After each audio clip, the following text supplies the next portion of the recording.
नमस्कार, म अमन प्रताप अधिकारी। भाद्र 23 को दिन जेनजी आन्दोलनलाई समर्थन गर्दै म संसद भवन अगाडि पुगेँ। संसद भवन अगाडि गोली चल्यो। ड्याङ ड्याङ गोली चल्दाखेरि भागमभाग दौडादौड भयो। मेरै अगाडि पछाडि र दायाँ बायाँ 4 जना स्कुल ड्रेस लगाइरहेका विद्यार्थीहरू ढले। उनीहरूलाई गोली लाग्यो, उनीहरू त्यहीँ ढले र उनीहरू त्यहीँ शहीद भए। भाद्र 24 को दिन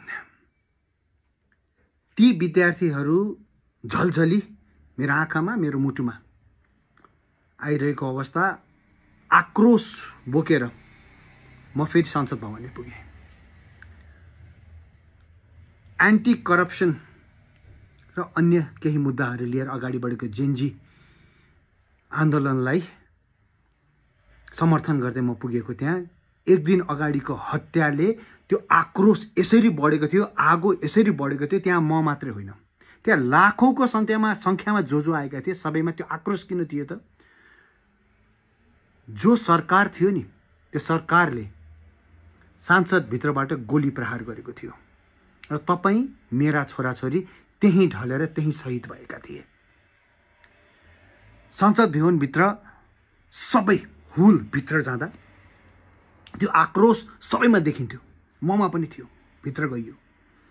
भित्र जाने बित्तिकै मैले मोबाइल निकालेँ र ती तपाईका मेरा छोराछोरीमाथि गोली प्रहार गर्ने, मेरा छोराछोरी पनि भाद्र 23 का दिन त्यही आन्दोलनमा सरिक थिए। उनीहरू पनि त्यही संसद भवन पनि पुगेका थिए। तर तपाईका कति छोराछोरी त गोली लागेर मरे नि त, शहीद भए नि त। सो त्यो गोली हान्न आदेश दिने सरकार चलाउने र त्यो देश चलाइरहेको त्यो सरकार, त्यो देश चलाइरहेकोहरूलाई मैले के बोले त? तेरो देश सकियो भनेर बोले। त्यो को माथि इङ्कित थियो त? जसले त्यो सरकार, त्यो देश चलाइरहेको थियो र जसले त्यो गोली हान्ने आदेश दिएको थियो। त्यो कसले दिएको थियो त? केपी ओली ज्यूले सञ्चालन गरिरहेको, भन्छु म चाहिँ, सञ्चालन गरिरहेको पार्लियामेन्ट र देश थियो। उहाँलाई साथ दिने देउबाजी, प्रचण्डजी, उहाँहरू सबै र होल पार्लियामेन्ट विरुद्धको मेरो आक्रोश थियो। ती छोराछोरी मेरा आँखा अगाडि मरेका, त्यो आक्रोश थियो। त्यो आक्रोशमा मैले अपशब्द बोले। अपशब्द कसलाई बोले त मैले? त्यो गोली हान्न आदेश दिने केपी ओली लिडेड पार्लियामेन्ट गभर्मेन्ट विरुद्ध मैले त्यो अपशब्द बोले। तपाईँ हामी प्रति इन्कित होइन। त्यो रिस राग मेरो आँखा अगाडि ती छोराछोरी मरेको रिस रागको आक्रोश थियो त्यो। अहिले तपाईँ मेरो फोनमा त्यो फेरि रिआइरहेको छ। अहिले सुन्दा तपाईँको बुवा आमा, दिदी बहिनी, छोराछोरीले त्यो फेरि त्यो शब्दहरू सुन्दाखेरि एकदम अप्ठ्यारो लाग्छ होइन। मैले अपशब्दहरू नै बोलेको छु र अहिले सुन्दाखेरि एकदम अप्ठ्यारो लागेकोमा म धेरै धेरै माफी चाहन्छु। सुन्न नपरेको भए एकदम राम्रो हुन्थ्यो।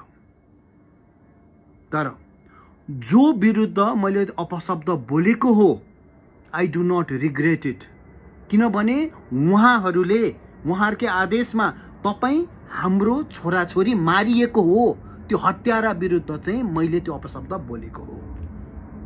अर्को कुरा, संसद भवन जलाए मैले भन्ने भरि जो हुनुहुन्छ नि, एउटा प्रमाण निकाल्नुहोस्, म जेल जान्छु। सिंहदरबार जलाए मैले भन्नुहुन्छ नि, एउटा प्रमाण निकाल्नुहोस्, म जेल जान्छु।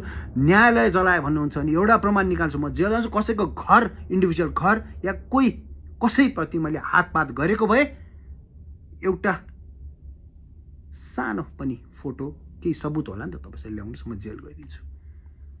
तर एउटा कुरा याद गर्नुहोस्, जो एन्टी करप्सन विरुद्धको यो लडाइँ थियो, त्यो लडाइँ म अहिले पनि बोकेर हिँडेको छु। जो यो हत्याराहरू अहिलेसम्म पक्रिएको छैन नि अहिलेको सरकार पनि एकदम याद गर्नुहोस् है, तपाईँहरूको काम पनि सही भइरहेको छैन। यो हत्याराहरूलाई पक्रिने काम चाँडै गर्नुहोस्। अहिले हेर्नुहोस् त सामाजिक सञ्जालमा भदौ 23 को कुरा सबै मेट्न लागिसक्यो। ती हत्याराहरू भाग्न लागिसके, छुट्न लागिसके। 24 मा बिल्डिङ बलेको कुरा ठुलो भइरहेको छ।